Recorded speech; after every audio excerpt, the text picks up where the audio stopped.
सो ये वीडियो होने वाला है क्लास 12th के बच्चों के लिए जिन्हें ऑर्गेनिक केमिस्ट्री में प्रॉब्लम आ रही है। तो आज इस वीडियो में हम आपको करवाएंगे अल्कोहल्स, फिनोल्स एंड ईथर का one shot, full detail one shot होगा। इस चैप्टर को हम 60 to 70 मिनट्स में पूरा कर देंगे और डिटेल वन शॉट होगा। जो भी क्वेरी आपकी इस चैप्टर से रिलेटेड होगी वो सभी क्वेरी आपकी दूर हो जाएंगी।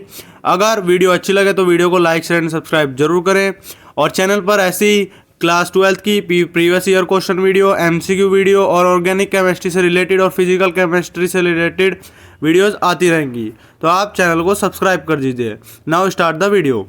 सो hello guys, I am Mayank Bhatia and welcome back to my channel. तो आज की वीडियो में हम करेंगे अल्कोहल्स, फिनोल्स एंड ईथर्स। तो फर्स्ट अल्कोहल्स।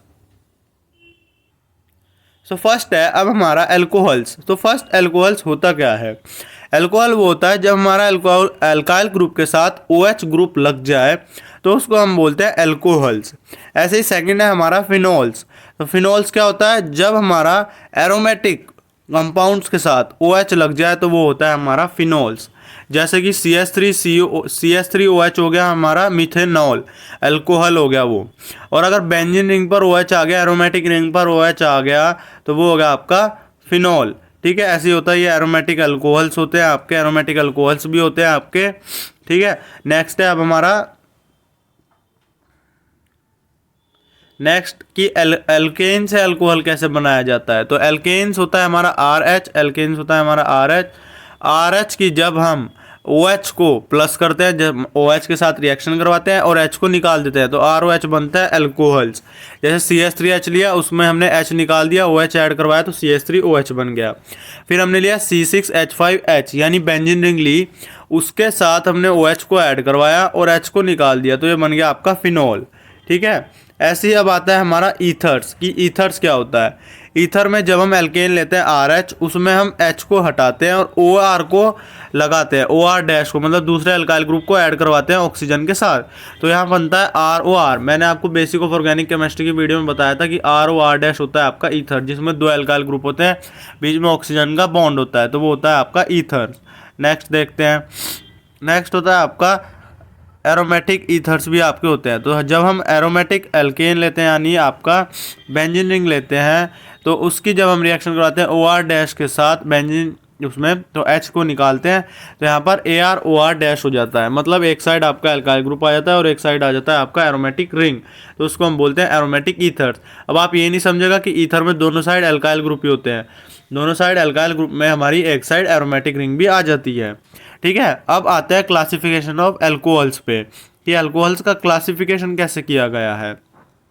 फर्स्ट जो क्लासिफिकेशन है वो है हमारा अल्कोहल्स का on the basis of number of OH group के लिए, क्योंकि अल्कोहल में OH आ रहा है। ऐसे ही हमने हेलोएल्कीन्स, हेलोएल्कीन्स में पढ़ा था हाइड्रोजन के बेसिस में, क्योंकि वहाँ पर हाइड्रोजन था, यहाँ पर OH ग्रुप्स है। ठीक है, तो फर्स्ट आता है इसमें मोनोहाइड्रिक अल्कोहल्स, डाइहाइड्रिक और पॉलीहाइड्रिक।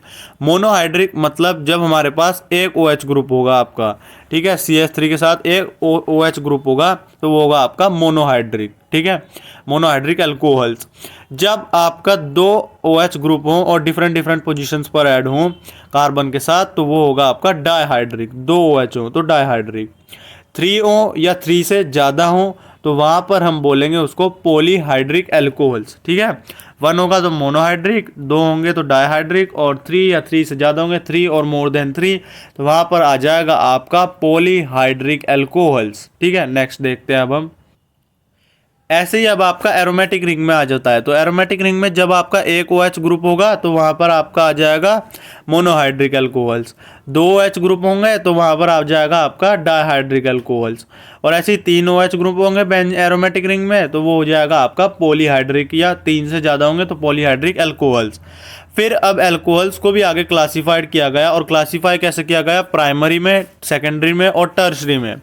तो प्राइमरी मैंने आपको चैन जब बेसिक ऑफ ऑर्गेनिक केमिस्ट्री में बताया था कि जब आपकी स्ट्रेट चैन होगी और OH ग्रुप आपका फर्स्ट पोजीशन पर, पोजीशन से कोई नहीं, जब स्ट्रेट चैन होगी प्राइमरी में, एक अल्काइल ग्रुप होगा आपका, ठीक है, तो वहाँ पर आ जाएगा आपका CH3, तो वहाँ पर OH हो जाएगा आपका प्राइमरी।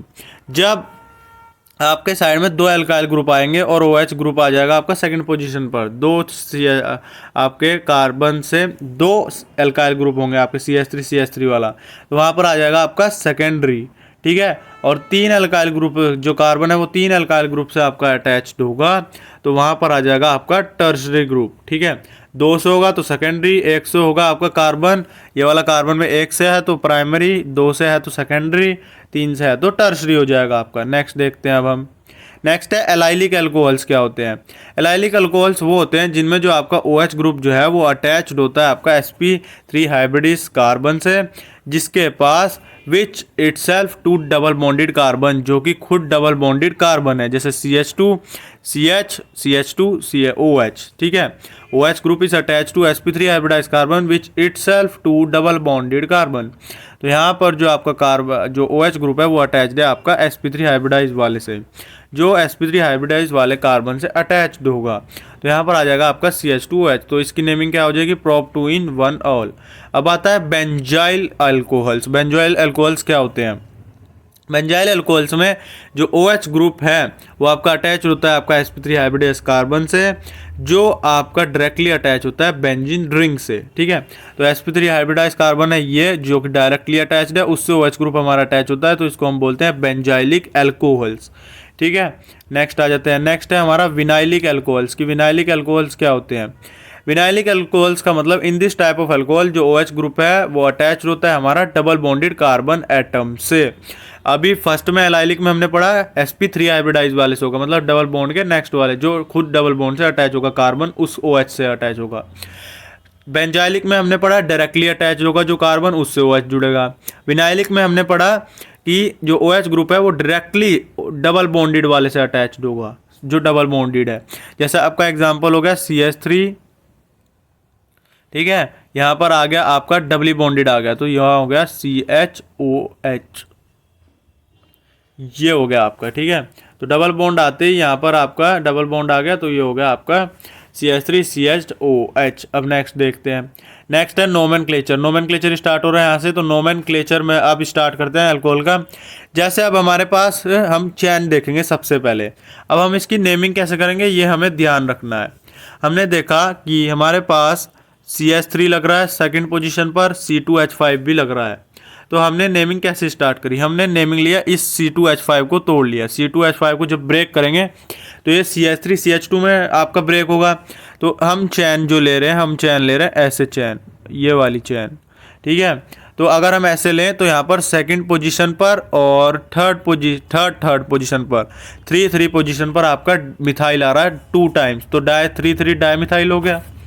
ठीक है, और सेकंड पोजीशन जब हम यहाँ से चलेंगे, क्योंकि ये CH3 CH2 में होगा ना, तो ये थर्ड पोजीशन आ गई। और 4 पर आपका आ रहा है, यानी अब जो ऑल को पोजीशन देंगे वो देंगे आपकी छोटी पोजीशन।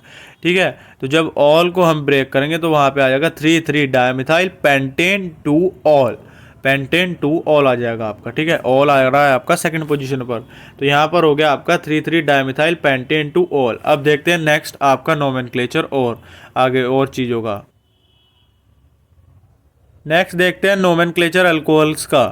तो फर्स्ट है कॉमन और IUPAC। हमारे पास अब कंपाउंड, ये आपकी बुक की टेबल है, आप इसे अच्छे से देख के जाएं। IUPAC नेम मैंने लिया CH3OH, तो इसको हम कॉमन नेम में बोलते हैं मिथाइल अल्कोहल, एल्काइल अल्कोहल यानी मिथाइल अल्कोहल, तो इसको हम बोलते हैं मीथेनॉल। अब आपका कार्बन 3 है तो प्रोप, और फर्स्ट पोजीशन पर OH है तो ये हो गया प्रोपेन 1 ऑल। स्ट्रेट चैन होगी तो N प्रोपाइल लगेगा। सेकंड पोजीशन पर OH आ जाएगा तो आइसोप्रोपाइल बन जाएगा।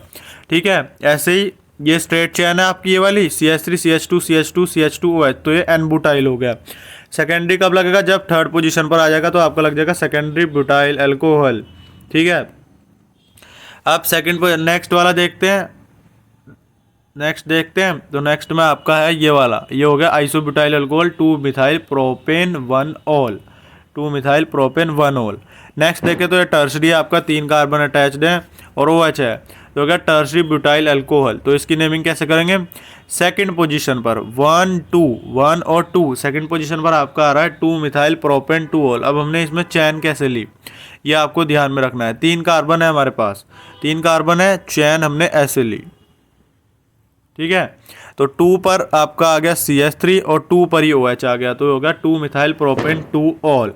लास्ट वाले में देखेंगे तीनों ही कार्बन है और तीनों से ही OH है, तो इसको हम बोलते हैं ग्लिसरॉल, ग्लिसिरॉल। तो ग्लिसरॉल होता है, ये इंपॉर्टेंट है, नेमिंग कभी कभार आ जाता है नेमिंग में, तो इसको बोलते हैं हम प्रोपेन 1,2,3 ट्रायोल।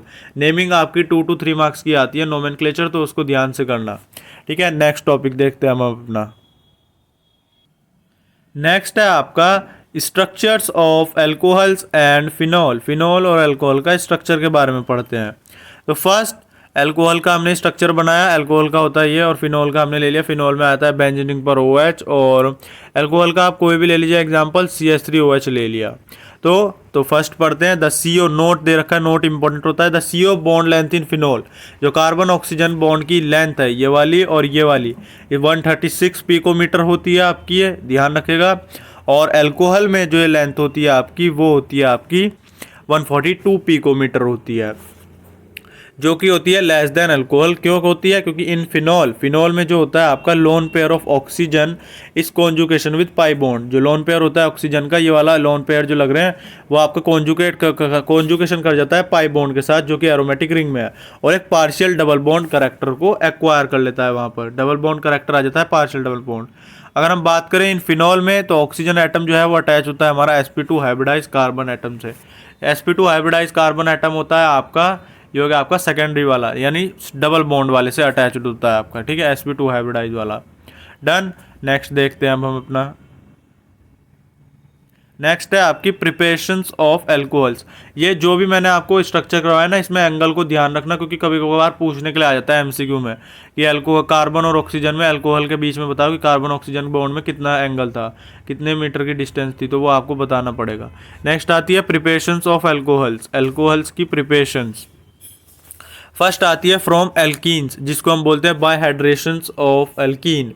जब भी हमें एल्कीन से बनाना हो अल्कोहल को, तो हम इस रिएक्शन को यूज़ करेंगे कन्वर्जन में। हमें मिला prop 1ene, हमने उसकी H2O के HOH के साथ रिएक्शन करवाई। तो जब हम H2O के साथ उसकी रिएक्शन करवाएंगे एसिड H पॉजिटिव की प्रेजेंस में, तो यहाँ पर हमारा जो CH3CH, यहाँ पर ये डबल बॉन्ड हटेगा।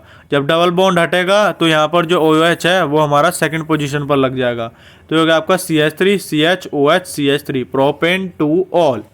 ठीक है, जब ये डबल बॉन्ड ये ब्रेक होगा तो यहाँ पर OH आ जाएगा आपका, ये OH जो है वो आपका सेकंड पोजीशन पर आ जाएगा।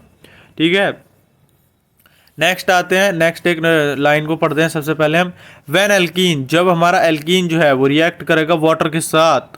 When alkene react with water in the presence of acid catalyst, acid catalyst लिया था तो अल्कोहल बन जाएगा।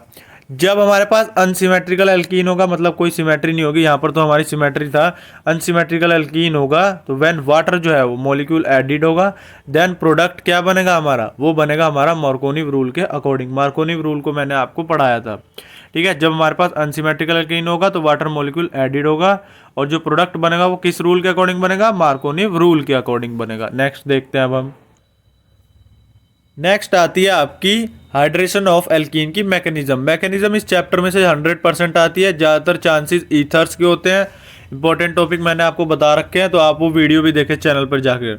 ठीक है, तो ईथर्स की मैकेनिज्म इस चैप्टर में से 100% आती है। या तो वो ईथर क्या है, या तो आपके अल्कोहल फिनॉल्स में से आ जाए, अल्कोहल में से आ जाए। तो ये मैकेनिज्म इस चैप्टर की कोई भी मत छोड़ना, 3 नंबर में जरूर आती है, 5 नंबर वाले क्वेश्चन में 3 नंबर में जरूर पूछी जाती है। फर्स्ट स्टेप हमने लिया, हम ले रहे थे H2O के साथ रिएक्शन करवा रहे थे उस रिएक्शन में, हाइड्रेशन ऑफ एल्कीन में। तो H2O लिया, उसकी जब एसिड कैटलिस्ट के साथ रिएक्शन करवाई तो वो बन गया H3O पॉजिटिव। एल्कीन ले रहे थे तो H3O पॉजिटिव के साथ रिएक्शन करवाएंगे। एरो जरूर बना के दिखाना, आधा नंबर या 1 नंबर कट जाता है अगर एरो नहीं बनाओगे तो। ठीक है, तो यहाँ पर हमने इस H को ऐड करवाया अपने, तो H यहाँ पर अटैच्ड हो गया और प्लस साइन आ गया। यहाँ पर H2 हमारा निकल गया, जैसे कि हमने पढ़ा था जब हमारे पास अनसिमेट्रिकल होगा। स्टेप 2 पढ़ा, स्टेप 2 में हमने जो बना था हमारा उसके साथ रिएक्शन करवाई हमने H2O की। तो ये जो प्लस था यहाँ पर भी, अब जो है प्लस है ना, वो जो H2 है वो पूरा हमारा आकर चैन में जुड़ जाएगा। ये हमारा H जुड़ गया, क्योंकि हम एल्कोहल्स को बना रहे हैं ना, तो एल्कोहल को बनाने के लिए हमने यहाँ पर H2O को जोड़ दिया। अब स्टेप 3 में जो हमारा बना था उसकी हमने H2O के साथ रिएक्शन करवाई, तो H3O ये पूरा का पूरा निकल गया हमारा H3O पॉजिटिव, और अल्कोहल बनकर हमारे पास आ गया। ठीक है, आई होप आपको मैकेनिज्म यहाँ पर अच्छे से समझ में आई होगी। मैकेनिज्म इंपॉर्टेंट है, जरूर करके जाइएगा। नेक्स्ट है बाय हाइड्रोबोरेशन ऑक्सीडेशन, ये रिएक्शन भी आपकी इंपॉर्टेंट है। हाइड्रोबोरेशन ऑक्सीडेशन में आपकी फर्स्ट रिएक्शन जो है वो आती है आपकी by the reduction of aldehyde and ketones. Aldehyde और कीटोन से आपका अल्कोहल बनाना, ठीक है। तो एल्डिहाइड कीटोन जो है वो जब रिड्यूस होते हैं आपके अल्कोहल्स के साथ, किसकी प्रेजेंस में, बाय हाइड्रोजन, और रिएजेंट जो होते हैं वो होते हैं आपके प्लेटिनम, पलेडियम या LiAlH4 NaBH4, तो वहाँ पर आपके अल्कोहल बन जाते हैं। एक बात आपको यहाँ पर ध्यान रखनी है, जब भी आप लेंगे अपना अल्कोहल तो वहां पर आपको मिलेगा वो, आप लेंगे अपना एल्डिहाइड तो वहां पर बनेगा आपका प्राइमरी अल्कोहल, और जब भी आप कीटोन लेंगे तो वहां पर बनेगा आपका सेकेंडरी अल्कोहल। ये मोस्ट इंपॉर्टेंट बात है, यहाँ पर आप नोट करके स्टार बना के लिख लीजिएगा कि ये प्राइमरी अल्कोहल, एल्डिहाइड से प्राइमरी अल्कोहल। एक फ्लो चार्ट बना लो, मैं भी आपको दिखाऊंगा अभी फ्लो चार्ट इसी वीडियो में। तो यहाँ पर अगर कीटोन लेंगे तो आपका सेकेंडरी अल्कोहल बनेगा। अब हमने एल्डिहाइड की H2 के साथ करवाई, पलेडियम की प्रेजेंस में रिडक्शन करवाया, तो प्राइमरी अल्कोहल बन गया RCH2OH, ठीक है। अब हमने कीटोन लिया, कीटोन की जब H2O के साथ करवाई तो यहाँ पर डबल बॉन्ड हटा और CHOH बन गया, तो H2 यहाँ पर जुड़ रहा है हमारी चैन में, तो सेकेंडरी अल्कोहल बन गया। नेक्स्ट है by the reduction of carboxylic acid और एस्टर। एस्टर आपको मैंने बताया था RCOOR-, और यहाँ पर क्या होता है, एस्टर में 2 एल्काइल ग्रुप होते हैं और CO होता है, और आपका कार्बोक्सिलिक एसिड में RCOOH होता है। जब इसकी हमने बैलेंसिंग करी 4 हाइड्रोजन के साथ रिएक्शन कराई LiAlH4 की प्रेजेंस में, जब आप कार्बोक्सिलिक एसिड के साथ रिएक्शन कराएंगे LiAlH4 की प्रेजेंस में, तो यहाँ पर आपको मिल जाएगा प्राइमरी अल्कोहल्स, ठीक है, और H2 आपका निकल जाएगा। जब आप एस्टर लेंगे उसकी 4H या और LiAlH4 की प्रेजेंस में रिएक्शन करवाएंगे, तो यहाँ पर आपका दो अल्कोहल मिलेंगे आपको, 2 अल्कोहल मिलेंगे आपको, ठीक है।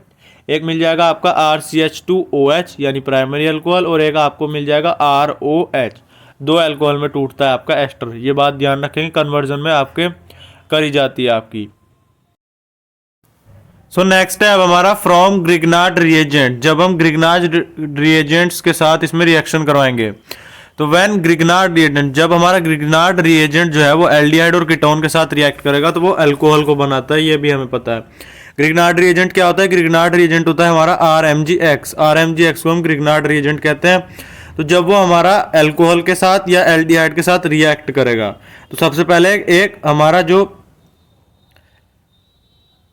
एक कंपाउंड बनेगा, कंपाउंड को जब हम H2O के साथ, जब इसमें एक एडिशन ग्रुप बनेगा जिसमें हम ऐड करवाएंगे इनको, तो एक एडिशन ग्रुप को बनाएंगे। जब उसको H2O के साथ रिएक्शन करवाएंगे, H2O की प्रेजेंस में हाइड्रोलाइसिस करवाएंगे, हाइड्रोलाइसिस करवाने के बाद वो हमारा बना देगा अल्कोहल। तो यहाँ पर हमारे पास क्या बना, RCOH या ये रहा अल्कोहल, और मैग्नीशियम हाइड्रोक्साइड, ये जो है वो आपका निकल जाएगा इसमें ग्रिग्नार्ड रिएजेंट के साथ रिएक्शन करवाने के बाद।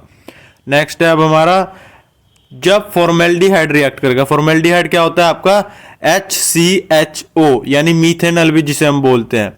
तो फॉर्मेल्डिहाइड जब आपका रिएक्ट करेगा RMgX के साथ यानी ग्रिग्नार्ड रिएजेंट के साथ, तो एक एडिशन प्रोडक्ट बनेगा, और जब इसमें एडिंग होगी, फिर जब इसका हाइड्रोलाइसिस होगा, या तो आप डायरेक्ट ही हाइड्रोलाइसिस करवा दीजिए, ऐसे आपको इजी रहेगा, आपको पता लग जाएगा कि मेरे को कहाँ पर अल्काइल ग्रुप करना है और कहाँ से हमारा MgOH निकल जाएगा, ठीक है। तो यहाँ पर जहाँ पर हमारा MgOH था, अब ये MgOH जो है वो आपका निकल जाएगा, MgOH इसमें से निकलेगा आपका, और यहाँ पर आपका बन जाएगा CH पे सेकंड पोजीशन पर आ जाएगा R और OH यानी अल्कोहल, प्राइमरी अल्कोहल बन जाएगा, ठीक है, प्राइमरी अल्कोहल बन गया। और जब आपका बनेगा फॉर्मेल्डिहाइड से नहीं, खाली फॉर्मेल्डिहाइड से आपका प्राइमरी अल्कोहल बनेगा, ये बात ध्यान रखेंगे। मिथेनॉल में जब भी मिथेनॉल ग्रिग्नार्ड रिएजेंट के साथ रिएक्ट करेगा तो प्राइमरी अल्कोहल देगा, और अदर कोई भी कंपाउंड आपका प्राइमरी अल्कोहल नहीं देगा। ये नोट कर लीजिए, कन्वर्जन में काम आएगी। अभी आपको एक शीट भी मिल जाएगी ऑर्गेनिक केमिस्ट्री की चैनल पर, मैं वीडियो आएगी इसके बाद, उसमें आपको सभी ऑर्गेनिक कंपाउंड्स की, सभी ऑर्गेनिक केमिस्ट्री की सारी ट्रिक्स आपको पता लग जाएंगी। नेक्स्ट, अगर हम लेते हैं फॉर्मेल्डिहाइड यानी मिथेनॉल के अलावा इथेनॉल, प्रोपेनॉल, ये सब उनकी जब ग्रिग्नार्ड रिएजेंट के साथ करवाएंगे तो एक एडिशन प्रोडक्ट बनेगा। जब हाइड्रोलाइसिस करवाएंगे तो सेकेंडरी अल्कोहल में टूट जाएगा वो, यानी 2 अल्काइल ग्रुप आ जाएंगे अब हमारे पास, ठीक है। तो 2 अल्काइल ग्रुप आ गए और एक OH आ गया, तो ये बन गया हमारा सेकेंडरी अल्कोहल, और MgOH जो है वो हमारा निकल जाएगा इसमें, ठीक है। तो MgOH जो है वो हमारा यहाँ से निकल जाएगा। नेक्स्ट देखते हैं अब हमारा नेक्स्ट है कीटोन। जब भी हम कीटोन के साथ रिएक्शन करवाते हैं, कीटोन के साथ जब भी हम रिएक्ट करवाएंगे तो कीटोन जो है वो टर्शरी अल्कोहल देता है, क्योंकि कीटोन के पास 2 अल्काइल ग्रुप हमारे पहले से होते हैं। तो जब हम उसकी RMgx के साथ करवाएंगे तो एक एडिशन प्रोडक्ट बनेगा जिसमें हमारा O के साथ जुड़ जाएगा, MgX डबल बॉन्ड हटेगा और ये 2 R पहले ही कीटोन के पास है, 1 R और जुड़ गया तो यानी टर्शरी में चेंज हो गया। तो हाइड्रोलाइसिस करेंगे तो MgOH जो है वो निकलेगा और टर्शरी कंपाउंड आपका यहाँ पर टर्शरी अल्कोहल जो है वो आपका यहाँ पर बन जाएगा। अब नेक्स्ट देखते हैं। तो ध्यान रखिए, खाली फॉर्मेल्डिहाइड जो है वो प्राइमरी अल्कोहल देगा आपका ग्रिग्नार्ड रिएजेंट के साथ, सेकेंडरी अल्कोहल आपके देंगे प्रोपेनल, इथेनल ये सब, और कीटोन देगा आपका टर्शरी अल्कोहल। ये आपको याद रखना है, कन्वर्जन में काम आएगी। नेक्स्ट देखते हैं। अब नेक्स्ट आ जाते हैं प्रिपरेशंस ऑफ फिनोल्स पे। अब आ गई है आपकी फिनोल्स की प्रिपरेशंस। फिनोल की प्रिपरेशन सबसे पहले होती है फ्रॉम हेलोअरीन्स से। हेलोअरीन्स से जब हम करते हैं, हेलोअरीन्स क्या होते हैं, हमारी बेंजीन रिंग होती है, यानी हमारा एराइल हैलाइड्स जिनको हम बोलते हैं हेलोअरीन्स को। ठीक है, जब हमारी बेंजीन रिंग पर हमारा हेलोजन ग्रुप लग जाता है तो उसको हम बोलते हैं हेलोअरीन्स। तो यहाँ पर जब हम क्लोरोबेंजीन को रिएक्ट करवाएंगे NaOH के साथ, कितने टेम्परेचर पे और प्रेशर भी देना है, तो 300 atm का प्रेशर और 623 केल्विन के प्रेशर पे, तो यहाँ पर बनेगा सोडियम फेनोक्साइड। ठीक है, सोडियम फेनोक्साइड बन जाएगा। जब उसका HCl के साथ करवाओगे तो वो फिनॉल में आपका टूट जाएगा, यानी फिनॉल में ब्रेक होकर आपका क्या बना देगा, फिनॉल बना देगा एसिडिफिकेशन के बाद जब आप उसका HCl के साथ करवाएंगे। ठीक है, तो वहां पर आपका बन जाएगा आपका फिनॉल। ठीक है, नेक्स्ट है हमारा बेंजीन सल्फोनिक एसिड से। बेंजीन सल्फोनिक एसिड को लेंगे। बेंजीन सल्फोनिक एसिड क्या होता है आपका, बेंजीन रिंग पे SO3H। सबसे पहले हमने बेंजीन ली, उसकी हमने रिएक्शन करवाई ओलियम के साथ। ये जो भी मैंने थ्योरी आपको लिख रखी है, इससे आपको जो आपकी रिएक्शन है वो कंप्लीट नोट्स का PDF नीचे लिंक डिस्क्रिप्शन में दिया हुआ है, वहां से डाउनलोड कर सकते हैं। इस नोट्स में आपको इजी वे में ऑर्गेनिक केमिस्ट्री को बताया गया है। अब जब भी हम बेंजीन लेंगे उसकी हम ओलियम के साथ रिएक्शन कराएंगे। ओलियम क्या होता है, ओलियम होता है हमारा H2S2O7। 2 H होते हैं, 2 S होते हैं, सल्फर होते हैं और 7 ऑक्सीजन होते हैं, जिसमें उसकी ओलियम के साथ करवाते हैं बेंजीन रिंग की, तो वहां पर बन जाता है बेंजीन सल्फोनिक एसिड SO3H। जब उसको हम सोडियम हाइड्रोक्साइड के साथ रिएक्शन करवाते हैं तो सबसे पहले क्या बनेगा आपका सोडियम फेनोक्साइड। यहाँ पर मैंने सोडियम फेनोक्साइड नहीं दिखाया आपको, सीधा हाइड्रोलाइसिस करके आपको यहाँ पर OH यानी फिनोल बनाकर दिखा दिया है। थ्योरी पढ़ते हैं, बेंजीन सल्फोनेटेड करेगा ओलियम के साथ तो आपका बेंजीन सल्फोनिक एसिड बनेगा। फिर उसकी सोडियम फेनोक्साइड के वो NaOH के साथ करवाओगे आप तो सोडियम फेनोक्साइड बनेगा। कब बनेगा, जब हम हीटिंग करेंगे उसको सोडियम हाइड्रोक्साइड के साथ और उसको हाइड्रोलाइसिस करवाते ही आपका फिनॉल बन जाएगा। तो यहाँ पर हमने दोनों रिएक्शन में देखा कि हमारा जो है वो एक बार एसिडिफिकेशन से बना, एक बार हमारा हाइड्रोलाइसिस से बना फिनॉल। फिनॉल की कम रिएक्शंस है तो ये आप ध्यान रखिएगा। अब आ जाता है फ्रॉम डाइजोनियम सॉल्ट।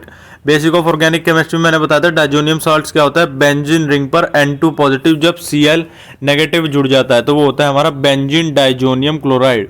तो बेंजीन डाइजोनियम क्लोराइड की जब हम सबसे पहले हम लेंगे अमीन, क्योंकि हमें दिखाना है कि हमारा बेंजीन डाइजोनियम क्लोराइड बन कैसे रहा है। उसकी एनिलीन लिया, एनिलीन की जब हमने रिएक्शन करवाई बेंजीन पे NH2 एनिलीन, उसकी NaNO2 HCl के साथ रिएक्शन करवाई तो यहाँ पर बना हमारा बेंजीन डाइजोनियम क्लोराइड ये वाला। उसको H2O की प्रेजेंस में वार्म किया तो यहाँ पर हमें क्या मिल गया, फिनॉल मिल गया और N2 निकल गया, HCl हमारा निकल गया। ठीक है, तो फ्रॉम डाइजोनियम सॉल्ट से हमारा फिनॉल कैसे बनता है आपने देख लिया। तो ये कन्वर्जन में हमारी चीजें जो है वो काम आती हैं, तो ये आप ध्यान रखें। नेक्स्ट देखते हैं अब हम। नेक्स्ट है अब हमारी फिनॉल की क्यूमीन के साथ रिएक्शन करवाना। तो क्यूमीन क्या होता है, क्यूमीन होता है जब हमारी बेंजीन रिंग पर लग जाता है CH3CH3। ठीक है, तो उसकी जब हम रिएक्शन करवाते हैं O2 के साथ जब हम उसकी रिएक्शन करवाएंगे तो क्या बनेगा, क्यूमीन हाइड्रोपरोक्साइड बन जाएगा। OOH लग जाएगा हमारा वहां पर। ठीक है, H हटेगा और OOH लग जाएगा। ठीक है, O2 जुड़ जाएगा, मतलब 2 ऑक्सीजन जुड़ जाएंगे। उसकी जब हम H पॉजिटिव के साथ रिएक्शन करवाएंगे, हमारा जब वो रिएक्ट करेगा डाइल्यूट एसिड के साथ तो वो हमें दे देगा फिनॉल और एसीटोन, क्योंकि क्यूमीन के साथ रिएक्शन करा तो क्यूमीन तो हटेगा और फिनॉल भी हमारा लग जाएगा। तो फिनॉल और एसीटोन मिलेगा हमारा क्यूमीन की रिएक्शन में। ध्यान रखना, ये भी कभी कभार एग्जाम में आ जाती है। नेक्स्ट आ जाती है हमारी फिजिकल प्रॉपर्टीज। फिजिकल प्रॉपर्टीज क्या होती हैं अल्कोहल्स और फिनॉल्स की। फिजिकल प्रॉपर्टी की अगर हम बात करें तो फर्स्ट होता है हमारा बॉइलिंग पॉइंट। बॉइलिंग पॉइंट क्या कहता है हमारा, बॉइलिंग पॉइंट कहता है जो बॉइलिंग पॉइंट है अल्कोहल्स और फिनोल्स का, वो हमारा इंक्रीज कैसे करता है। बॉइलिंग पॉइंट ऑफ अल्कोहल्स, जो भी हमारा फिनोल्स और अल्कोहल का बॉइलिंग पॉइंट है, जैसे जैसे कार्बन का नंबर बढ़ता है वैसे वैसे हमारा बॉइलिंग पॉइंट भी बढ़ता है। क्यों बढ़ता है? क्योंकि उनके बीच में वंडरवॉल अट्रैक्शन जो है, वंडरवॉल फोर्स का अट्रैक्शन जो है वो इंक्रीज कर जाता है। तो इसकी वजह से जितने जितने कार्बन बढ़ते जाएंगे तो उससे सबसे वैसे ही हमारा बॉइलिंग पॉइंट जो है वो बढ़ता जाएगा। तो रीजन याद रखना, because increase in van der Waals forces, van der Waals forces जो है वो हमारी बढ़ रही हैं। तो इसका मतलब जैसे ब्यूटेनल है तो बॉइलिंग पॉइंट जो ब्यूटेनल का है वो ज़्यादा होगा इथेनॉल से, इथेनॉल से, ठीक है, ब्यूटेनॉल का इथेनॉल से ज़्यादा होगा हमारा बॉइलिंग पॉइंट। क्यों? क्योंकि ब्यूटेनॉल में ज़्यादा नंबर ऑफ कार्बन एटम है, तो इसलिए। नेक्स्ट, इन सम आइसोमेरिक अल्कोहल्स, आइसोमेरिक अल्कोहल्स में हमारा क्या होता है, आइसोमेरिक अल्कोहल्स में अगर हम देखें तो बॉइलिंग पॉइंट जो है वो घटता है जैसे जैसे ब्रांचिंग बढ़ती है। तो जैसे जैसे ब्रांचिंग बढ़ेगी, ब्रांचिंग मतलब हमारी ब्रांचिंग जितनी बढ़ गई, सबसे ज़्यादा ब्रांचिंग किस में होती है, हमारी टर्शरी में होती है सबसे ज़्यादा ब्रांचिंग, तो उसका बॉइलिंग पॉइंट सबसे कम होगा। ब्रांचिंग कैसे होती है? जैसे जैसे चैन बढ़ती जाएगी, तो उसका मतलब ब्रांचिंग बढ़ रही है, तो वहाँ पर हमारा बॉइलिंग पॉइंट कम होता जाएगा। तो सबसे ज़्यादा इसमें बॉइलिंग पॉइंट किस का होगा? सबसे ज़्यादा होगा प्राइमरी का, फिर सेकेंडरी का, फिर टर्शरी का। क्यों? क्योंकि वहाँ पर वॉन्डरवॉल फोर्सेज जो है वो घटती हैं, सरफेस एरिया भी घट जाता है, सरफेस एरिया के घटने से वॉन्डरवॉल फोर्सेज भी घट जाती है, तो बॉइलिंग पॉइंट जो है वो घट जाता है ब्रांचिंग के बढ़ने से। ये क्वेश्चन भी पेपर में इंपॉर्टेंट है, पूछ लिया जाता है एग्जाम में, रीजन बेस्ड क्वेश्चन है, तो याद रखना है, यहाँ से क्वेश्चन बनता है। फिजिकल प्रॉपर्टीज में से 2 क्वेश्चन या 1 क्वेश्चन आपका रीजन बेस्ड बन जाएगा, तो ध्यान रखना है यहाँ पर, ठीक है। नेक्स्ट पढ़ते हैं अब। नेक्स्ट पॉइंट कह रहा है जो OH ग्रुप है, the OH group in alcohol phenol जो है वो हमारा इंटरमोलिकुलर हाइड्रोजन बॉन्डिंग करता है। इंटरमोलिकुलर हाइड्रोजन बॉन्डिंग जो है वो हमारा कर लेता है। तो यहाँ पर जो अल्कोहल्स और फिनोल्स हैं उनमें इंटरमोलिकुलर हाइड्रोजन बॉन्डिंग होती है, ये भी आपको याद रखना है, ठीक है। अल्कोहल्स फिनोल सबसे, फिर नेक्स्ट आती है हमारी सोल्यूबिलिटी। तो नेक्स्ट है अब हमारी सोल्यूबिलिटी। तो सोल्यूबिलिटी क्या होती है? सोल्यूबिलिटी ऑफ अल्कोहल्स फिनोल्स जो है वो हमारी किस वजह से होती है? ध्यान रखना, सोल्यूबल, कोई कंपाउंड सोल्यूबल तभी होगा जब उसके अंदर हाइड्रोजन बॉन्ड्स बनाने होंगे। जब वो हाइड्रोजन बॉन्ड बना पाएगा वाटर के साथ, तो मतलब हाइड्रोजन बॉन्डिंग हो पाएगी। तो हाइड्रोजन बॉन्डिंग होगी तभी हमारा सोल्यूबिलिटी जो है वो हो पाएगी। तो सोल्यूबिलिटी होगी हाइड्रोजन बॉन्डिंग पे। अब हमें ये ध्यान रखना है, तो सोल्यूबिलिटी जो है वो डिक्रीज करती है जैसे जैसे साइज ऑफ एल्काइल या एराइल ग्रुप का साइज बढ़ता है। तो जैसे जैसे साइज बढ़ता जाएगा वैसे वैसे सोल्यूबिलिटी घटती जाएगी। तो अगर हमारे पास ब्यूटेनॉल हो गया और ब्यूटेनॉल हो गया और इथेनॉल हो गया, तो ब्यूटेनॉल का साइज बड़ा है, तो ब्यूटेनॉल का साइज बड़ा है तो उसकी सोल्यूबिलिटी कम होगी, और इथेनॉल की जो है वो सोल्यूबिलिटी हमारी ज़्यादा होगी यहाँ पर, ठीक है। तो ये बात आप ध्यान रखें, क्योंकि साइज घट रहा है, जिसका साइज कम उसकी सोल्यूबिलिटी ज़्यादा, जिसका साइज ज़्यादा उसकी सोल्यूबिलिटी कम। नेक्स्ट देखते हैं अब हम topic chemical properties of alcohol. Next है केमिकल प्रॉपर्टीज ऑफ अल्कोहल। इसमें 2 पार्ट्स की आपकी केमिकल प्रॉपर्टीज होती है। फर्स्ट होता है reaction in which cleavage of OH bond का क्लीवेज होता है, OH बॉन्ड टूटता है। सेकंड होता है जिसमें COH बॉन्ड टूटता है आपका। तो फर्स्ट पढ़ते हैं। फर्स्ट है reaction in which cleavage of OH bond, OH bond का टूटना। तो OH बॉन्ड टूटता है, तो OH बॉन्ड की रिएक्टिविटी में सबसे पहले हमारा रिएक्टिव कौन होता है? वो होता है प्राइमरी अल्कोहल, फिर होता है हमारा सेकेंडरी अल्कोहल, फिर होता है टर्शियरी अल्कोहल। तो सबसे ज्यादा OH बॉन्ड की रिएक्टिविटी आपको याद रखना है, प्राइमरी अल्कोहल सबसे ज्यादा रिएक्टिव होगा। फर्स्ट आता है acidic natures of alcohol and phenol. अब इस टॉपिक को ध्यान से समझिएगा क्योंकि यहाँ से आपका क्वेश्चन बनना 100% है और ये मोस्ट इंपॉर्टेंट टॉपिक है इस चैप्टर का। यहाँ से एसिडिक नेचर से आपका क्वेश्चन बनता है। तो फर्स्ट आती है इसमें रिएक्शन विद मेटल्स के साथ रिएक्शन करना, ठीक है। तो जब भी अल्कोहल और फिनोल हमारा मेटल्स के साथ रिएक्ट करता है, एक्टिव मेटल्स के साथ, जैसे कि हमारा सोडियम होगा, पोटेशियम होगा, अल्कोहल एल्यूमिनियम हो गया, तो ये क्या करते हैं? एल्कोक्साइड बना देते हैं या उनके कॉरेस्पॉन्डिंग फिनोक्साइड्स को बना देते हैं और हाइड्रोजन को निकाल देते हैं, ठीक है। तो जब भी हमारा अल्कोहल हमने लिया उसको हमने उनके एक्टिव मेटल्स के साथ रिएक्शन करवाया, एक्टिव मेटल हो गया जैसे 2 आपका पोटेशियम हो गया, सोडियम हो गया, तो सोडियम के साथ रिएक्शन करवाई तो इसने अपना कॉरेस्पॉन्डिंग एल्कोक्साइड बना दिया या फिनोक्साइड बना दिया, ठीक है। तो फिनोल लोगे तो फिनोक्साइड बन जाएगा, तो हमने यहाँ पर लिया एल्काइल ग्रुप, तो ये हो गया सोडियम एल्कोक्साइड बन गया और हाइड्रोजन निकल गई। अब हमने नेक्स्ट में ली फिनोल। तो फिनोल की जब हम सोडियम एक्टिव मेटल्स के साथ रिएक्शन करवाएंगे तो वो कॉरेस्पॉन्डिंग सोडियम फेनोक्साइड्स को बना देगा, ठीक है। नेक्स्ट देखते हैं। नेक्स्ट में भी हमने ऐसी किया, हमने वहां पर NaOH के साथ रिएक्शन करवाई तो तब भी हमारा सोडियम फेनोक्साइड बना और वाटर निकल गया यहाँ पर, ठीक है। एक्टिव मेटल्स के साथ हमें क्या याद रखना है कि वो अपने कोरेस्पोंडिंग फेनोक्साइड्स को बनाएंगे। नेक्स्ट, अब नेक्स्ट है हमारा एसिडिटी ऑफ एल्कोहल्स। नेक्स्ट है अब हमारा एसिडिटी ऑफ एल्कोहल्स। तो एसिडिटी ऑफ एल्कोहल क्या होता है? एसिडिक नेचर जो होता है अल्कोहल का वो इसलिए होता है क्यों? क्योंकि उसके पास एक पोलर OH बॉन्ड होता है। जब भी आप देखते हैं ना ROH होता है तो वो OH बॉन्ड जो है वो पोलर होता है। इसकी वजह से जो एल्कोहल जो है वो हमारा एसिडिक नेचर को शो करता है। अगर हम एल्कोहल में बात करें जैसे कि इलेक्ट्रॉन रिलीजिंग ग्रुप आ जाता है, तो इलेक्ट्रॉन रिलीजिंग ग्रुप जैसे कि कैसे होते हैं? एल्काइल ग्रुप हमारा CH3 हो गया, C2H5 हो गया, C2H6 हो गया, ये सब तो वो इंक्रीज कर देते हैं इलेक्ट्रॉन डेंसिटी को ऑक्सीजन एटम पे। ऑक्सीजन एटम जब भी हमारा कोई भी इलेक्ट्रॉन रिलीजिंग ग्रुप आता है, इलेक्ट्रॉन रिलीजिंग ग्रुप कैसे होते हैं हमारे? CH3 C2H5 जो इलेक्ट्रॉन को रिलीज करते हैं, ठीक है, तो वो क्या करते हैं हमारे ऑक्सीजन एटम पे, अल्कोहल में ऑक्सीजन एटम पे इलेक्ट्रॉन डेंसिटी को बढ़ाते हैं। तो और उससे क्या होता है हमारा जो OH बॉन्ड की पोलैरिटी है वो घट जाती है। तो OH बॉन्ड की पोलैरिटी घटने से जो एसिडिक स्ट्रेंथ है अल्कोहल की वो भी घट जाती है। रीजन क्या याद रखेंगे? क्वेश्चन में आपसे पूछता है कि एसिडिक स्ट्रेंथ ऑफ अल्कोहल की घटती क्यों है? क्यों घटती है? क्योंकि जो हमारा इलेक्ट्रॉन रिलीजिंग ग्रुप लगने से वहां पर ऑक्सीजन एटम पे इलेक्ट्रॉन डेंसिटी जो है वो बढ़ जाती है और पोलैरिटी जो है OH बॉन्ड की वो घट जाती है। तो इसकी वजह से जो एसिडिक स्ट्रेंथ है हमारी अल्कोहल की वो भी घट जाती है। ऑर्डर ऑफ एसिडिटी की अगर हम बात करें तो ऑर्डर ऑफ एसिडिटी क्या होता है हमारा? ऑर्डर जो होता है वो सबसे ज़्यादा होता है हमारा प्राइमरी का, फिर होता है हमारा सेकेंडरी का और टर्सरी का, क्योंकि जो इलेक्ट्रॉन रिलीजिंग ग्रुप जो है वो हमारी उसको घटा देते हैं, हमारी इलेक्ट्रॉन डेंसिटी को बढ़ा देते हैं और हमारी OH बॉन्ड की पोलैरिटी को घटाते हैं और एसिडिक स्ट्रेंथ को भी घटा देते हैं। तो प्राइमरी में जितना कम एल्काइल ग्रुप लगेगा ना उतना कम आपकी इलेक्ट्रॉन डेंसिटी जो है वो बढ़ेगी और उतनी एसिडिक स्ट्रेंथ आपकी मिनिमाइज होती रहेगी। तो प्राइमरी में सबसे ज़्यादा ऑर्डर ऑफ रिएक्टिविटी डिफरेंट सबसे ज़्यादा होता है रिएक्टिव आपका एसिडिक स्ट्रेंथ में, सेकेंडरी होता है, फिर टर्सी सबसे कम होता है आपका एसिडिक स्ट्रेंथ में, ठीक है, ये बात आप ध्यान रखें। नेक्स्ट क्वेश्चन, ये इंपॉर्टेंट क्वेश्चन है, ये क्वेश्चन आपका बनता है हमेशा एग्जाम में। Why alcohols are weak acids than compare to water? Alcohols जो है वो आपके वीक एसिड क्यों होते हैं वाटर के कंपैरिजन में? तो अगर हम बात करें एल्कोहल्स की, इन एल्कोहल में अगर हम देखें तो एल्कोक्साइड आयन जो है वो तब बनता है जब हम हमारे H पॉजिटिव आयन को हटाते हैं, H पॉजिटिव आयन को रिमूव करते हैं। और एंड इन वाटर में अगर हम देखें तो हाइड्रोक्साइड आयन कब बनता है? जब हम H पॉजिटिव आयन को हमारा हटाते हैं। एल्कोहल्स में हम जब एल्कोक्साइड आयन को हटाते हैं एल्कोक्साइड आयन तब बनता है जब हम H पॉजिटिव आयन को हटा देते हैं।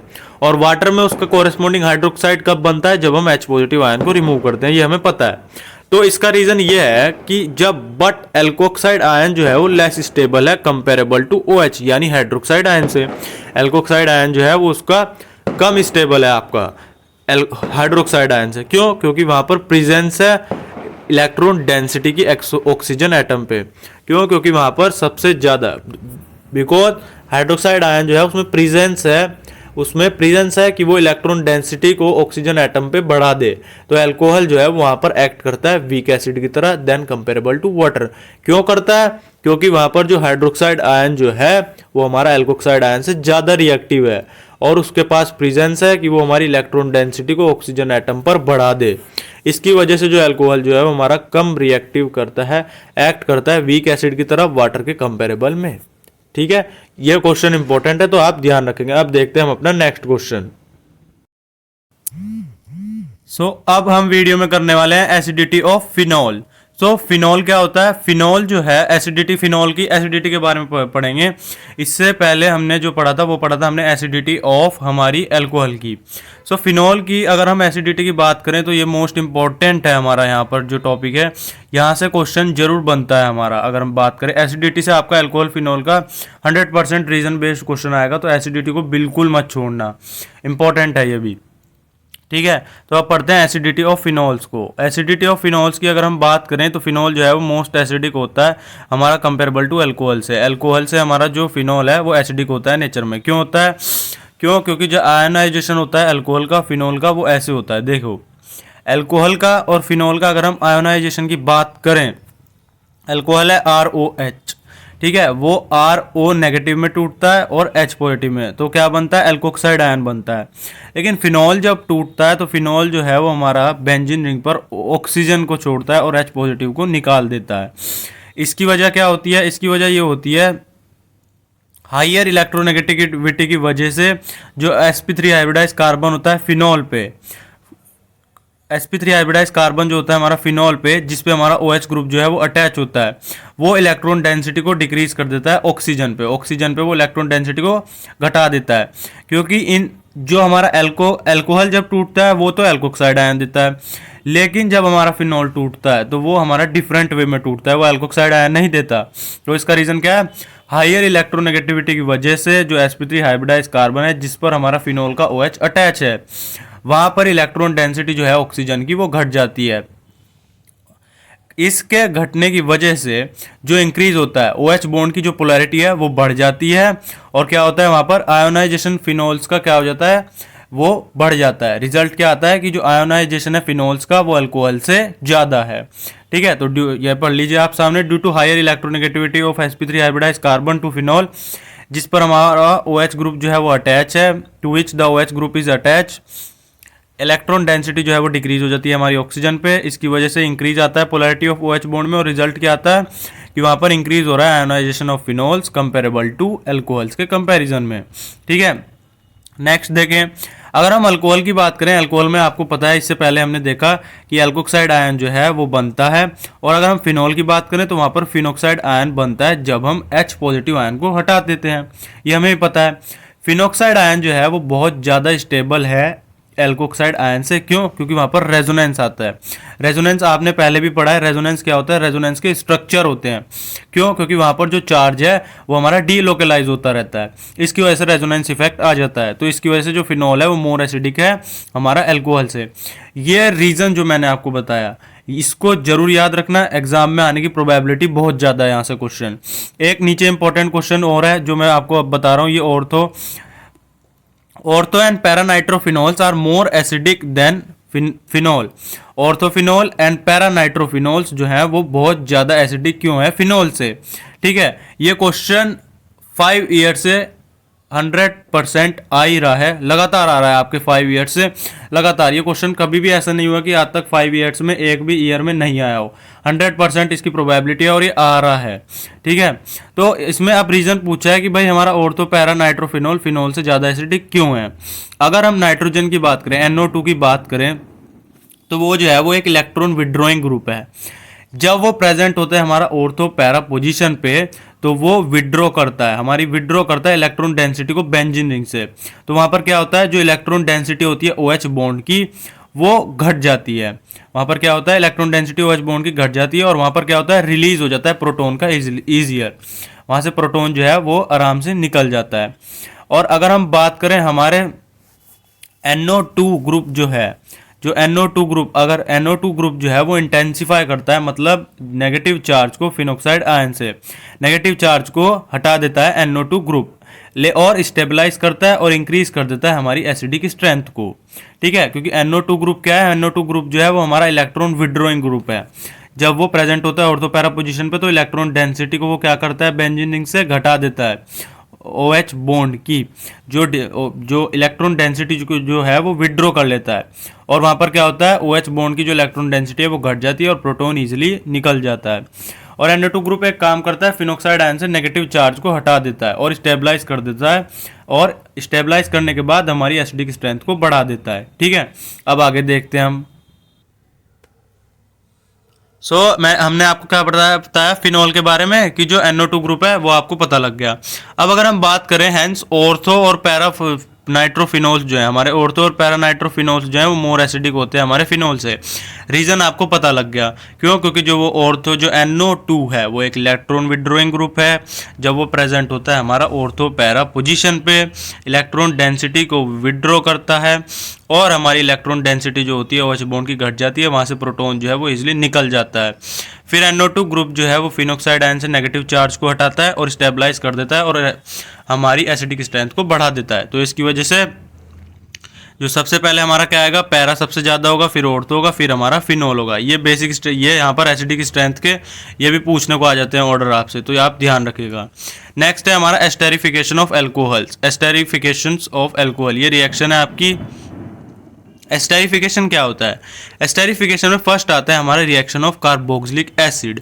जब हम एसिड्स की अल्कोहल के साथ रिएक्शन करवाते हैं तो वहाँ पर हमें क्या मिलता है? एस्टर बनता है। इसी को ही हम कहते हैं एस्टेरिफिकेशन। एस्टर का बनना, हाइड्रोलाइज करवाते हैं जब हम एसिड को लेते हैं RCOOH और ROH यानी अल्कोहल को लेते हैं और इनको हाइड्रोलाइज करवाते हैं तो वहाँ पर हमारा एस्टर बन जाता है और वाटर जो है वो निकल जाता है। तो ये होता है आपका एस्टेरिफिकेशन। नेक्स्ट, जब हम एसिड क्लोराइड को लेते हैं, एसिड क्लोराइड क्या होते हैं आपके? RCOCl। उनकी जब अल्कोहल के साथ रिएक्शन करवाते हैं पायरेडीन की प्रेजेंस में, किसकी प्रेजेंस में? पायरेडीन की प्रेजेंस में, तो वहाँ पर भी एस्टर बनता है। इसको भी हम कहते हैं एस्टेरिफिकेशन। RCOOR और यहाँ पर HCl निकलता है, यहाँ पर वाटर नहीं निकलता। नेक्स्ट देखें, नेक्स्ट एस्टेरिफिकेशन है हमारा एसिड एनहाइड्राइड के साथ। जब हम एसिड एनहाइड्राइड को लेते हैं, एसिड एनहाइड्राइड की किसके साथ करवाते हैं? अल्कोहल के साथ। एसिड एनहाइड्राइड क्या होता है आपका? RCOO 2 टाइम्स लेते हैं हम RCOO ग्रुप को, ठीक है। तो उसको जब हम हाइड्रोलाइज करवाते हैं तो यहाँ पर एस्टर निकलता है। एक बनता है RCOOR बनता है और एक आपका बन जाता है यहाँ पर RCOOH, यानी एक आपका एसिड निकलता है और एक आपका एस्टर बन जाता है, ठीक है। नेक्स्ट आता है आपका एस्टेरिफिकेशन। ये तो था अल्कोहल का, अब आता है एस्टेरिफिकेशन ऑफ फिनॉल का। तो फिनॉल का जब हम एस्टेरिफिकेशन करवाते हैं किसकी प्रेजेंस में? एसिड क्लोराइड की प्रेजेंस में, RCOCl की प्रेजेंस में। पायरेडीन की प्रेजेंस में जब हम करवाते हैं, जब उसके साथ रिएक्शन करवाते हैं फिनॉल की हम RCOCl की पायरेडीन की प्रेजेंस में, तो यहाँ पर हमें क्या मिलता है? फिनाइल एसीटेट, मतलब फिनॉल का एस्टर बन जाता है वहाँ पर। तो ये क्या बन जाता है? फिनाइल एसीटेट, इसको हम बोलते हैं एस्टर, और HCl जो है वो हमारा निकल जाता है। अब देखते हैं हम नेक्स्ट। अब जब हम फिनॉल की करवाते हैं, अब हमने करवाई थी इससे पहले फिनॉल की हमने करवाई थी एसिड क्लोराइड के साथ। अब हम फिनॉल की करवाने जा रहे हैं एसिड एनहाइड्राइड के साथ। एसिड एनहाइड्राइड मैंने आपको बता दिया 2 टाइम्स लेते हैं हम RCOO और RCOO को, ठीक है। तो ये होता है आपका फिनॉल की हमने करवाई अब एसिड एनहाइड्राइड के साथ। तो एसिड एनहाइड्राइड के साथ जब हम इसकी रिएक्शन करवाएंगे तो ये बन जाएगा आपका कंसनट्रेटेड H2SO4 की प्रेजेंस में, तो ये बन जाएगा फिनॉल का एस्टर यानी फिनाइल एसीटेट। फिनॉल ग्रुप पर लग जाएगा COOCH3 क्योंकि हमने R लिया है CH3, और एक एसिड निकल जाएगा आपका यानी एसिटिक एसिड जो है वो निकल जाएगा। अब हम पढ़ते हैं हमारे नेक्स्ट टाइप ऑफ रिएक्शन पर। नेक्स्ट टाइप ऑफ रिएक्शन क्या है?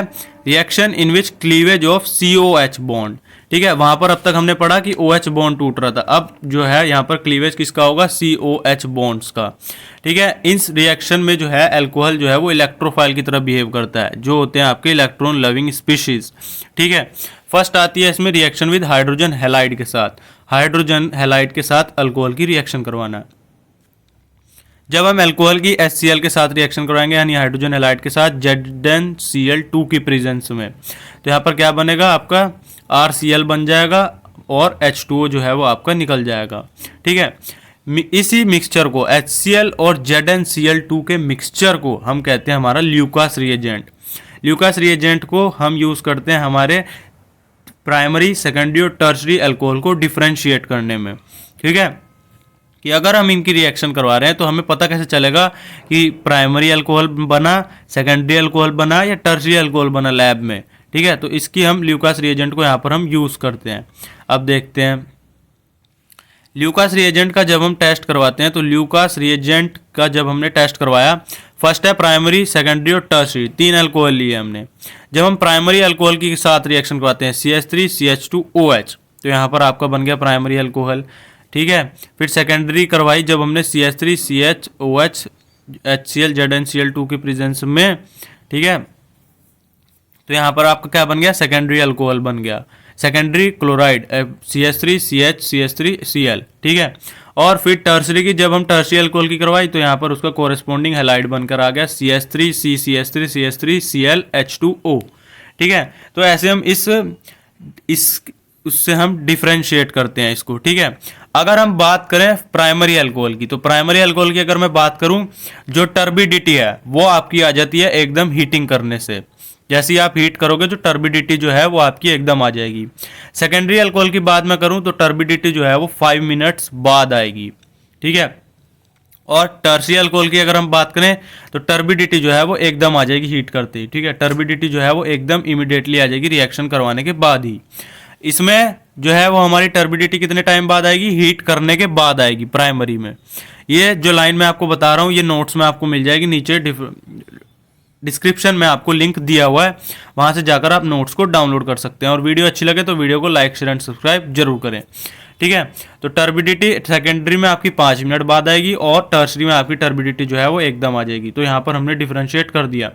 ये इंपॉर्टेंट क्वेश्चन है, यहाँ से आपका डिफरेंस बिटवीन का जो क्वेश्चन है डिफरेंशिएट टेस्ट का एक क्वेश्चन बनता है आपका 2 to 3 मार्क्स में। तो यहाँ से इंपॉर्टेंट है, जो भी इंपॉर्टेंट बता रहा हूँ वो नोट करते जाना, इंपॉर्टेंट है वो सारे। कम बच्चों देखते मेरे पैर कांपते मैंने जो। सो नेक्स्ट है हमारी डिहाइड्रेशन रिएक्शन। तो डिहाइड्रेशन रिएक्शन में क्या होता है कि हम जो है वो वाटर मॉलिक्यूल को रिमूव करते हैं अल्कोहल में से, उसको हम कहते हैं डिहाइड्रेशन ऑफ अल्कोहल। मतलब हमारे वाटर मॉलिक्यूल का डिहाइड हो रहा है, मतलब वो हट रहा है तो उस अल्कोहल में से, तो उसको हम कहते हैं डिहाइड्रेशन। ये एक एलिमिनेशन रिएक्शन की तरह है, मतलब इसमें से एक जो कंपाउंड मतलब जो वाटर है वो हमारा हट रहा है, एलिमिनेट हो रहा है, तो उसको हम कहेंगे एलिमिनेशन रिएक्शन। जिसमें हमारा जो कि किसके प्रेजेंस में होता है, कंसंट्रेटेड H2SO4 या पेंटा फॉस्फोरस पेंटा ऑक्साइड्स के प्रेजेंस में, या एल्यूमिना यानी Al2O3 की प्रेजेंस में, जिसको हम डिहाइड्रेशन के लिए यूज करते हैं और एल्कीन जो है वो हमारा प्रोडक्ट बनता है, ठीक है। ये रिएक्शन इंपॉर्टेंट है, आपकी कन्वर्जन में तो 100% यूज होती है ये रिएक्शन, ठीक है। हमने लिया सबसे पहले अपना लिया एल्केन ले लिया, ठीक है। हमने CH और वो अल्कोहल ले लिया, सॉरी अल्कोहल ले लिया, यहाँ पर अल्कोहल लिया।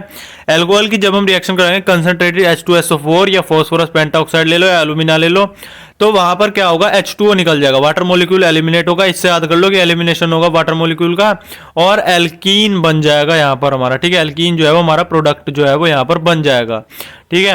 अगर हम इसकी रिएक्टिविटी ऑर्डर की बात करें तो रिएक्टिविटी ऑर्डर जो है वो इसका सबसे ज्यादा होते हैं टर्शरी। जितना बड़ा कंपाउंड होगा उतनी जल्दी वाटर निकल जाएगा वहां से, ठीक है। तो ऑर्डर ऑफ रिएक्टिविटी में सबसे ज्यादा कौन होता है, टर्शरी, सेकेंडरी, प्राइमरी और अल्कोहल, ठीक है। फिर प्राइमरी अल्कोहल सबसे कम होता है, सेकेंडरी उससे ज्यादा होता है, फिर टर्शरी सबसे ज्यादा होता है। अब इसकी एक मैकेनिज्म है, मैकेनिज्म इस चैप्टर की आप कोई भी नहीं छोड़ेंगे, इंपॉर्टेंट है। 100% 101% ये 100% ये एग्जाम में आने की प्रोबेबिलिटी रहती है इसकी, और ईथर की तो सबसे ज्यादा चांसेस होते हैं, ठीक है। फर्स्ट ऑफ ऑल क्या करेंगे, हम इसको करवाते हैं H2SO4 की प्रेजेंस में। यहां पर मैंने लिया है अब इथेनॉल। इथेनॉल लिया, हम सबसे पहले फर्स्ट स्टेप होता है हमारा प्रोटोनेशन होना है, अल्कोहल का प्रोटोनेशन होना, ठीक है। तो हमने प्रोटोन के साथ H जो प्रोटोन है H प्लस प्रोटोन उसके साथ रिएक्शन करवाई, ये फर्स्ट स्टेप होता है हमारा। ये एरो जो मैंने बना रखे हैं, इन एरो को जरूर 100% आप एग्जाम में बनाएंगे, क्योंकि आधा से 1 नंबर आपका कट जाता है अगर आप एरो नहीं बनाते हैं, ठीक है। तो 5 मार्क्स की होगी तो 4 या 3 मिल जाएंगे फिर इसमें, ठीक है। तो ये एरो बनाया मैंने H, ये जो H जो है वो अब ऑक्सीजन पर जाकर लग जाएगा, तो यहाँ पर हटा, जो भी ऑक्सीजन के बॉन्ड थे यहाँ पर अब प्लस चार्ज आ गया प्रोटोन का, ठीक है। प्रोटोनेशन हो गया यहाँ पर। नेक्स्ट है फॉर्मेशन ऑफ कार्बोकैटायन। अब यहाँ पर कार्बोकैटायन बनेगा, तो कार्बोकैटायन के बनने से क्या होगा, अब जो हमारा कंपाउंड बन के आया था उसकी हमने रिएक्शन करवाई, ठीक है। अब जब कार्बोकैटायन बनाना है हमें तो कार्बन का बनेगा, तो हम क्या करेंगे, इस एरो को, ये जो एरो आपको लग रहा है ये वाला, ठीक है, यहां से हम ऑक्सीजन वाटर को अब हम निकालेंगे इसमें से, क्योंकि हमें इसमें से डिहाइड्रेट करना है वाटर मॉलिक्यूल को, तभी तो कार्बोकैटायन बनेगा। तो ये H2O मॉलिक्यूल को हमने बाहर किया और यहाँ पर कार्बोकैटायन बन गया, ये आपका कार्बन पर पॉजिटिव चार्ज आ गया यहाँ पर, ठीक है, और वाटर मॉलिक्यूल निकल गया। अब स्टेप 3 देखते हैं हम। स्टेप 3 क्या है आपका, स्टेप 3 है एलिमिनेशन ऑफ प्रोटोन। अब प्रोटोन हटेगा यहां से, ठीक है। तो प्रोटोन जहां पर हमारा पॉजिटिव चार्ज, जो प्रोटोन हमने ऐड किया था ये प्रोटोन निकल जाएगा, ठीक है, और एल्कीन बन जाएगा, वहां पर इथीन बन गया। इथेनॉल लिया था तो इथीन बन गया, ठीक है। नेक्स्ट रिएक्शन है अब हमारी ऑक्सीडेशन रिएक्शन, अल्कोहल का ऑक्सीडेशन करना। तो ऑक्सीडेशन ऑफ अल्कोहल का जब हम ऑक्सीडेशन करवाते हैं तो वहां पर क्लीवेज किसका होता है, OH बॉन्ड जो है वो टूट जाता है, ठीक है। OH bond, cleavage of an OH bond और CH बॉन्ड, या तो CH बॉन्ड टूटता है, CH बॉन्ड टूटता है और OH बॉन्ड जो है वो टूटता है। तो जब हम CHOH लिया हमने, ठीक है, CHOH लिया, उसका जब हमने करवाया तो वहां से हमारा अब OH बॉन्ड टूटेगा तो H2 निकल जाएगा और यहाँ पर कार्बन डबल बॉन्ड O बन जाएगा, यानी यहाँ पर कीटोन बन रहा है। तो इसको हम कहते हैं this process is also known as dehydrohalogenation. इस प्रोसेस को हम बोलते हैं आपका डिहाइड्रोहैलोजिनेशन। नेक्स्ट अब हम करवा रहे हैं प्राइमरी अल्कोहल का ऑक्सीडेशन। तो प्राइमरी अल्कोहल को ऑक्सीडाइजिंग जब हम करवाएंगे तो यहाँ पर हमें क्या मिलेगा, एल्डिहाइड बनेगा। हमने लिया CH3CH2OH लिया, ठीक है। तो हमने इथेनॉल लिया, इथेनॉल को जब हमने रिएक्शन करवाई तो यहाँ पर बन गया हमारा इथेनल, एल्डिहाइड बन गया, ठीक है। एल्डिहाइड बनने के बाद जब उसका अगेन हमने ऑक्सीडेशन करवाया तो यहाँ पर बन गया हमारा एसिड, ठीक है। तो यहाँ पर एसिड बन गया, ये बन गया इथेनोइक एसिड, ठीक है। प्राइमरी से हमारा एल्डिहाइड बनेगा और एल्डिहाइड का ऑक्सीडेशन करवाने पे हमारा एसिड बन जाएगा। अब बात करते हैं सेकेंडरी की। सेकेंडरी जो है वो हमारे एल्डिहाइड नहीं बनाते, वो हमारे बनाते हैं कीटोन। तो कीटोन बन जाएगा यहाँ पर आपका। इट इज अब सेकेंडरी को जब हम लेंगे, हमने लिया सेकेंडरी अल्कोहल, उसका ऑक्सीडेशन करवाया K2Cr2O7 H पॉजिटिव की रिएक्शन में, तो यहाँ पर सबसे पहले हमारा ये बना, कीटोन बन गया। फर्दर कीटोन को जब आप ऑक्सीडाइज करवाओगे 3 ऑक्सीजन के प्रेजेंस में तो यहाँ पर एसिड बन जाएगा आपका, ठीक है। तो कीटोन का भी ऑक्सीडाइजेशन होके आपका नेक्स्ट एसिड बन रहा है, एल्डिहाइड का भी ऑक्सीडेशन होके आपका एसिड बन रहा है। ये बात आप ध्यान में रखेंगे। नेक्स्ट अब हमारा है टर्शरी अल्कोहल। नेक्स्ट है अब हमारा टर्शरी अल्कोहल का ऑक्सीडेशन। तो टर्शरी अल्कोहल जो है वो आपके ऑक्सीडाइज नहीं होते हैं ऑर्डिनरी कंडीशन में, लेकिन जब हम स्ट्रॉन्ग ऑक्सीडाइजिंग एजेंट लेते हैं तो वहाँ पर कार्बोक्सिलिक एसिड जो है वो आपका टर्शरी अल्कोहल जो है वो बना देते हैं, ठीक है। सिंपल कंडीशन में ऑक्सीडाइज नहीं होंगे, अगर कोई स्ट्रॉन्ग ऑक्सीडाइजिंग एजेंट लेंगे तो वही तभी जाकर ये आपका जो है वो कार्बोक्सिलिक एसिड जो है वो आपका बनाएंगे, ठीक है। अब इसकी रिएक्शन को देखते हैं हम। नेक्स्ट है अब हमारी डिहाइड्रोजिनेशन रिएक्शन, ठीक है। अल्कोहल से एल्डिहाइड, कीटोन, ये सब बनाना।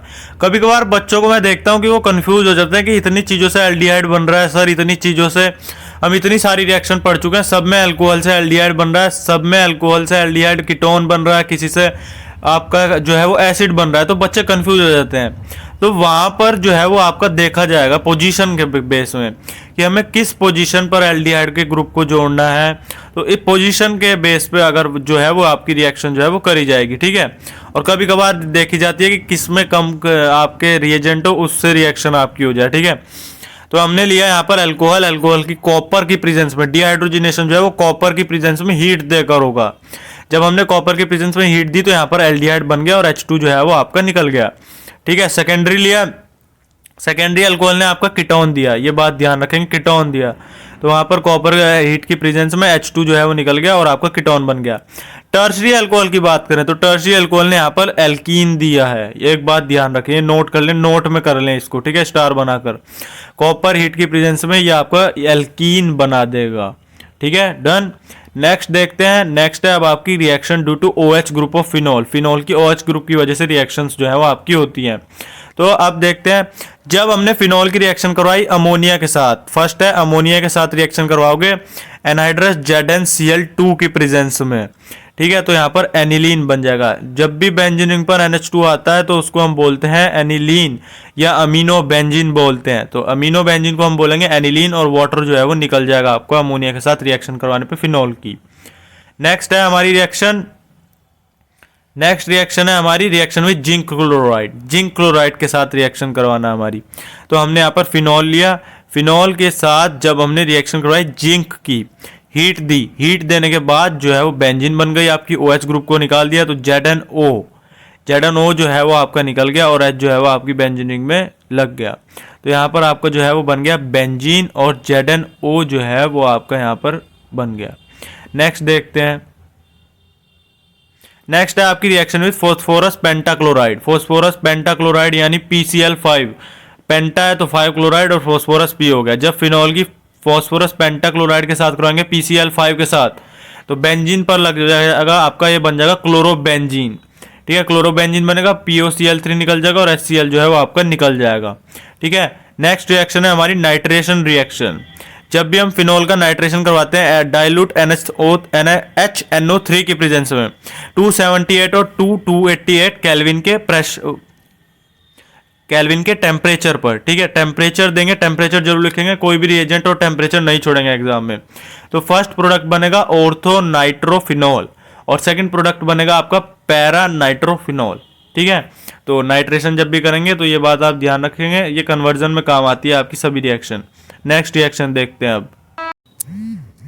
जब हम आपके फिनॉल की कंसंट्रेटेड HNO3 के साथ रिएक्शन करवाते हैं, टेम्परेचर नहीं देंगे यहाँ पर, इससे पहले वाली में हमने टेम्परेचर दिया था, यहाँ पर टेम्परेचर नहीं देंगे तो आपका क्या बनेगा, 2 पोजीशन, सेकंड, फोर्थ और 6th पोजीशन पे आपका नाइट्रो आ जाएगा, ठीक है, और OH बन जाएगा। वहां पर आपके टेम्परेचर देने पर 2 प्रोडक्ट बन रहे थे, एक ऑर्थो और एक पैरा, ठीक है। ऑर्थो ज़्यादा था रिएक्टिव और पैरा थोड़ा कम था, तो इसका रीज़न दिया जाता है आपका इसके बाद। इसको हम पिक्रिक एसिड बोलते हैं, 2,4,6 ट्राइनाइट्रोफिनॉल को। कभी कभार आपका कन्वर्जन में पिक्रिक एसिड लिखा आ जाता है, तो बच्चे वहाँ पर कंफ्यूज हो जाते हैं, तो ये आप नेम याद कर लें, ठीक है। नेक्स्ट अब रीजन दिया हुआ है कि आपका ऑर्थो पैरा आइसोमर्स जो है उन वो आपके रिएक्टिव क्यों होते हैं, ठीक है। अगर मैं बात करूं आपके ऑर्थो और पैरा आइसोमर्स की, ऑर्थो पैरा जो है उनको हम सेपरेट कर पाते हैं स्टीम डिस्टिलेशन की वजह से, ठीक है। अगर हम बात करें ऑर्थो नाइट्रोफिनॉल की, तो वो एक स्टीम वॉलेटाइल मॉलिक्यूल है जिसमें आपकी इंट्रामोलिकुलर हाइड्रोजन बॉन्डिंग होती है। यहाँ पर आपको गलत लिखा है ऊपर, इसको सही कर लेंगे आप जब नोट्स पढ़ेंगे। तो यहाँ पर इंट्रामोलिकुलर हाइड्रोजन बॉन्डिंग होती है, नीचे लिखा है इंट्रामोलिकुलर, ठीक है। और आपका जो पैरानाइट्रोफिनॉल है वो कम वॉलेटाइल है इससे, ठीक है, कम वॉलेटाइल है। क्यों? क्योंकि उसमें इंटरमोलिकुलर हाइड्रोजन बॉन्डिंग होती है जिसमें मॉलिक्यूल बनता है, ठीक है। तो मॉलिक्यूल बन रहा है पैरा में, वो कम वॉलेटाइल है। और तो ज्यादा है स्टीम वॉलेटाइल है, उसमें इंटरमोलिकुलर इंट्रा हो रही है, इंट्रामोलिकुलर हाइड्रोजन बॉन्डिंग हो रही है ऑर्थो में आपका, ठीक है। ये आप रीजन यहां से क्वेश्चन बनेगा, 100% लिख के ले लीजिए। नेक्स्ट देखते हैं कॉल्बे रिएक्शन, इंपॉर्टेंट रिएक्शन है, नेम रिएक्शन आपकी है ये। इस रिएक्शन में हम क्या करते हैं, फिनॉल को हम जब NaOH के साथ करवाते हैं रिएक्ट, तो यहां पर आपका जो है वो बनता है फेनोक्साइड आयन। और फिनोक्साइड आयन आपको पता है कि वो रिएक्टिव है आपका फिनॉल से इलेक्ट्रोफिलिक सब्स्टिट्यूशन रिएक्शन में। तो कॉल्बे रिएक्शन आपकी इलेक्ट्रोफिलिक सब्स्टिट्यूशन रिएक्शन है, ठीक है। जब फिनोक्साइड आयन आपका CO2 के साथ फर्दर रिएक्ट करता है, जब NaOH के साथ फिनॉल को करवाओगे तो फिनोक्साइड बनेगा, ठीक है। और जब फर्दर वो रिएक्ट करता है आपका फिनोक्साइड आयन कार्बन डाइऑक्साइड के साथ, तो वो सैलिसिलिक एसिड को बनाता है। सैलिसिलिक एसिड आपका क्या होता है, सैलिसिलिक एसिड आपका होता है 2 हाइड्रोक्सी बेंजोइक एसिड, ठीक है। बेंजीन पर OH लग जाता है और COOH लग जाता है, तो प्रेफरेंस किसको दी जाएगी, प्रेफरेंस दी जाएगी नेमिंग में आपकी COH ग्रुप को। तो यहां पर ये बन गया 2 हाइड्रोक्सी बेंजोइक एसिड। कन्वर्जन में फिर से सैलिसिलिक एसिड लिखा आता है, बच्चे कंफ्यूज हो जाते हैं कि ये तो क्या था। तो आप यहां पर नेम याद कर लीजिए, ये आपका 2 हाइड्रोक्सी बेंजोइक एसिड है, ठीक है। तो यहां पर हो गई आपकी कॉल्बे रिएक्शन। नेक्स्ट है आपकी रिमर-टिमान रिएक्शन, वो भी इंपॉर्टेंट रिएक्शन है। नेक्स्ट है आपकी रिमर-टिमान रिएक्शन। रिमर-टिमान में हम क्या करते हैं, जब हम फिनॉल को रिएक्ट करवाते हैं क्लोरोफॉर्म के साथ, किसकी प्रेजेंस में करवाते हैं, सोडियम हाइड्रोक्साइड NaOH की प्रेजेंस में, तो वहां पर क्या बनता है, सैलिसिल्डिहाइड बनता है, सैलिसिल्डिहाइड बनता है, ठीक है, सैलिसिल्डिहाइड। तो प्रोडक्ट में उसको हम कहते हैं रिमर-टिमान रिएक्शन, इसको हम क्या कहते हैं, रिमर-टिमान रिएक्शन कहते हैं आपकी। तो फिनॉल लिया हमने, जब उसकी क्लोरोफॉर्म के साथ आपकी रिएक्शन करवाई NaOH की प्रेजेंस में, और तो एक इंटरमीडिएट बना। इंटरमीडिएट क्या बना, OH H हट गया, Na लग गया और CH Cl2 जुड़ गया आपकी चैन में, HCl निकल गया मतलब। फिर फर्दर जब उसको NaOH के साथ रिएक्शन करवाई हमने, ठीक है, अभी हमने NaOH के साथ पहले क्लोरोफॉर्म के साथ करवाई NaOH के साथ, तो फर्दर जब रिएक्शन होगी इंटरमीडिएट बनेगा, फिर ही रिएक्शन होगी टोटल। तो टोटल रिएक्शन हुई तो ONA हुआ और CHO बन गया CHCl2 की जगह।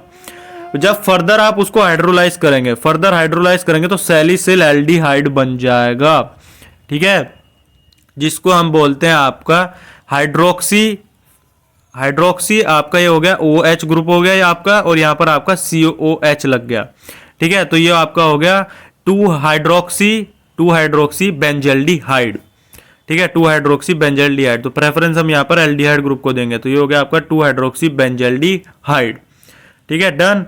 नेक्स्ट देखते हैं, नेक्स्ट रिएक्शन है आपकी हैलोजिनेशन। हैलोजिनेशन रिएक्शन क्या कहती है भाई आपकी, हैलोजिनेशन रिएक्शन में क्या करते हैं, जब हम फिनॉल की करवाते हैं हैलोजन के साथ रिएक्शन, किसकी प्रेजेंस में करवाते हैं, ये जरूर इंपॉर्टेंट मैटर रखता है। तो CH2 CHCl3 लिख सकते हैं या CCl4 लिख सकते हैं।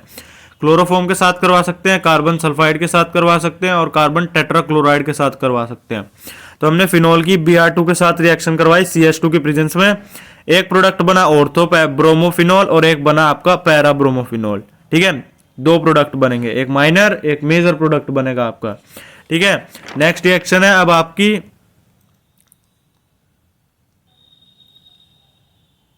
नेक्स्ट है हमारा, जब हम फिनॉल की रिएक्शन आपकी करवाएंगे ब्रोमाइड के साथ एक्वस कंडीशन में, तो एक्वस कंडीशन में क्या होगा, यहां पर आपका बन जाएगा 2,4,6 ट्राई ब्रोमोफिनॉल, ठीक है। तो 2,4,6 ट्राई ब्रोमोफिनॉल बन जाएगा जैसे नाइट्रेशन में हुआ था।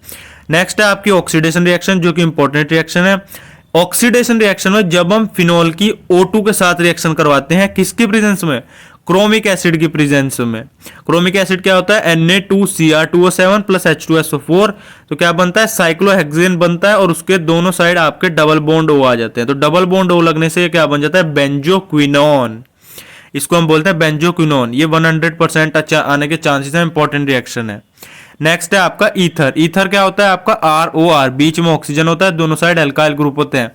जनरल फॉर्मूला होता है इसका आपका CnH2n+2 और ऑक्सीजन लग जाता है।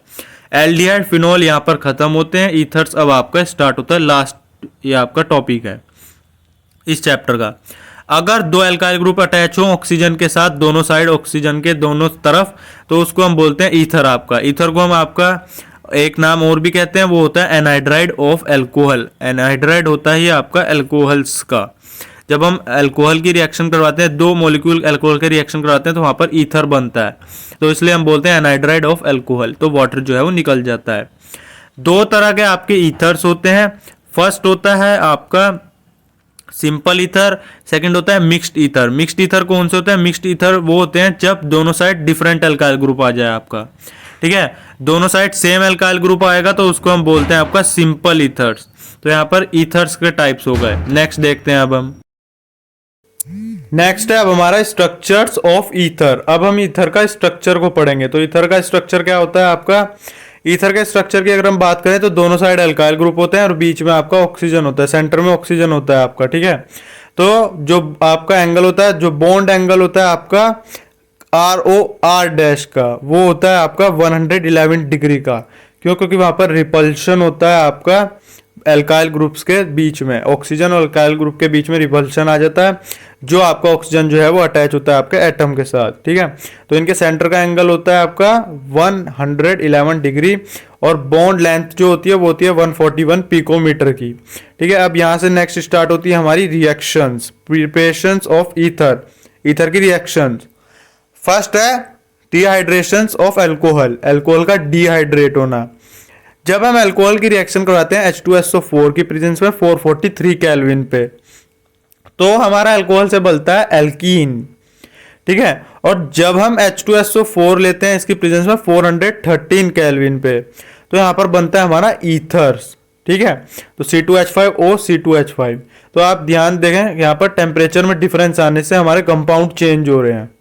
तो ईथर कब बनेगा, जब H2SO4 413 केल्विन पे अटैक करेगा, तब जाकर हमारा ईथर बनेगा। नेक्स्ट है इसकी मैकेनिज्म, जो कि 100% इंपॉर्टेंट है, एग्जाम में 100% आती है 5 मार्क्स के क्वेश्चन में।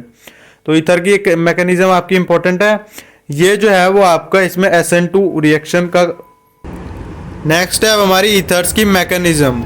तो ईथर की मैकेनिज्म में फर्स्ट क्या होता है, ये SN2 की रिएक्शन को यूज करता है। हमने लिया यहाँ पर ईथर। फर्स्ट स्टेप क्या होता है, प्रोटोनेशन। प्रोटोनेशन होगा तो हमारा जो प्रोटोन है H पॉजिटिव वो जुड़ जाएगा आपका ऑक्सीजन पे, एरो बना दिया हमने, ये आपका अटैच हो गया यहाँ पर, ठीक है। अटैच होना हो गया जब यहाँ पर, तो प्लस चार्ज आ जाएगा आपका, जब प्रोटोन अटैच हुआ है तो प्रोटोनेशन हो गया। अब जो हमारा प्रोटोनेशन हुआ, उस मॉलिक्यूल की हम रिएक्शन किसके साथ करवाएंगे, अल्कोहल के साथ, क्योंकि अभी हमने देखा है अल्कोहल के साथ हमने रिएक्शन करवाई तो यहाँ पर आपका ईथर बना, क्योंकि हमें 2 मॉलिक्यूल चाहिए। ईथर कब बनता है, जब हम आपके 2 मॉलिक्यूल्स को लेते हैं अपने, ठीक है। तो ईथर हमने लिया, ईथर की जब हमने रिएक्शंस करवाई आपकी इसके साथ, हमने अल्कोहल लिया, अल्कोहल की जब हम रिएक्शन करवाएंगे आपकी यहाँ पर अल्कोहल की रिएक्शन करवाई, 2 मॉलिक्यूल के अल्कोहल लिए हमने, ठीक है। जब उसकी रिएक्शन करवाई तो ईथर बना, 2 मॉलिक्यूल के अल्कोहल आपके ईथर बनाते हैं, एनहाइड्राइड्स ऑफ अल्कोहल भी बोलते हैं हम इसमें। तो वाटर हमारा यहाँ पर डिहाइड्रेट हो गया, वाटर डिहाइड्रेट हुआ तो ईथर बन गया। ईथर अब जो बना है उसको हम लेंगे, तो ईथर को जब हम आपके डिस्प्लेस करेंगे यानी बॉन्ड को चेंज करेंगे तो यहाँ पर आपका ईथर बन जाएगा। कार्बोकैटायन बनने के बाद जो पॉजिटिव साइन है वो हट जाएगा, जब हम तो प्रोटॉन निकल जाएगा, कार्बोकैटायन हटा और थर्ड स्टेप पर हम आ गए। तो ये जो आपकी मैकेनिज्म है ये आपकी इंपॉर्टेंट है, ठीक है। हमने लिया अल्कोहल से था, बना हमारा प्रोटोनेशन ऑफ अल्कोहल हुआ, फिर 2 मॉलिक्यूल ऑफ अल्कोहल लिए, यहाँ पर ईथर की फॉर्मेशन हुई, ईथर बना, लास्ट में जाकर हमने बॉन्ड को चेंज किया, तब जाके हमारा जो ईथर है वो बना, जब हमारा प्रोटॉन हटा। स्टेप फर्स्ट में जुड़ता है प्रोटॉन और थर्ड में हमारा प्रोटॉन जो है वो निकल जाता है। नेक्स्ट रिएक्शन को देखते हैं अब हम। नेक्स्ट है आपकी नेम रिएक्शन जो कि है विलियमसन सिंथेसिस, और जो कि है इंपॉर्टेंट रिएक्शन है विलियमसन सिंथेसिस। इसमें हम क्या करते हैं, जब आपका सोडियम और पोटेशियम जो है उनके जो एल्कोऑक्साइड है, सोडियम पोटेशियम के एल्कोऑक्साइड को जब हम हीटेड करते हैं किसके साथ, एल्काइल हैलाइड के साथ, तो वहां पर ईथर बनता है। और ये रिएक्शन जो है वो आपकी SN2 मैकेनिज्म पर वर्क करती है, जो कि आपने हेलोअरीन्स हेलोअल्केन्स में पढ़ी है। जब हमने लिया RX एल्काइल हैलाइड लिया और सोडियम और पोटेशियम के एल्कोऑक्साइड लिए, उनको हीट करा तो यहाँ पर ईथर बन गया, NaX जो है वो आपका निकल गया बाहर। हमने लिया यहाँ पर tertiary alcohol, tertiary ether, tertiary alkoxide लिया, ठीक है। तो यहाँ पर एल्कोऑक्साइड लेंगे, उसकी अल्काइल हैलाइड के साथ रिएक्शन करेंगे तो यहाँ पर ईथर बनकर आ गया आपका, और NaBr जो है वो निकल गया। सोडियम पोटेशियम का हाइड्रोक्साइड लिया तो वो RONA था, R-ONA। जब आप दोनों साइड सेम ग्रुप लेंगे तो वो फिर सेम ग्रुप का ईथर बनकर आ जाएगा। यहाँ पर डिफरेंट लिए तो ये आपका मिक्स्ड ईथर का टाइप हो गया यहाँ पर। नेक्स्ट अब कुछ रीजंस को देखते हैं, कुछ इंपॉर्टेंट नोट्स को। अभी हमने यहाँ पर लिए थे डिफरेंट टाइप के। अगर हम बात करें सेकेंडरी और टर्शरी अल्काइल हैलाइड्स में, ठीक है, तो हमने प्राइमरी हैलाइड लिया था। सेकेंडरी और टर्शरी अल्काइल हैलाइड्स की बात करें तो वहां पर जो है वो एलिमिनेशन होता है, एलिमिनेशन कंप्लीट होता है, लेकिन वहां पर सब्स्टिट्यूशन भी हो जाता है। तो अगर हम टर्शरी अल्काइल हैलाइड लेंगे तो वहां पर जो है वो एल्कीन ओनली रिएक्शन प्रोडक्ट बनेगा और कोई ईथर नहीं बनेगा जब हम टर्शरी अल्काइल हैलाइड लेंगे। तो टर्शरी हमने लिया, टर्शिया लिया, उसके साथ हमने NaO ये लिया यहाँ पर R-ONA, यानी उनके एल्कोऑक्साइड लिए सोडियम के पोटेशियम के, यहाँ पर एल्कीन बन गया, 2 मिथाइल ये आपका प्रोपीन बन गया, और NaBr जो है वो निकल गया, और CH3OH आपका निकल गया। डन। तो आप जब भी टर्शरी लेंगे तो वहां पर एल्कीन बनेगा, ईथर टर्शरी से नहीं बनेगा आपका।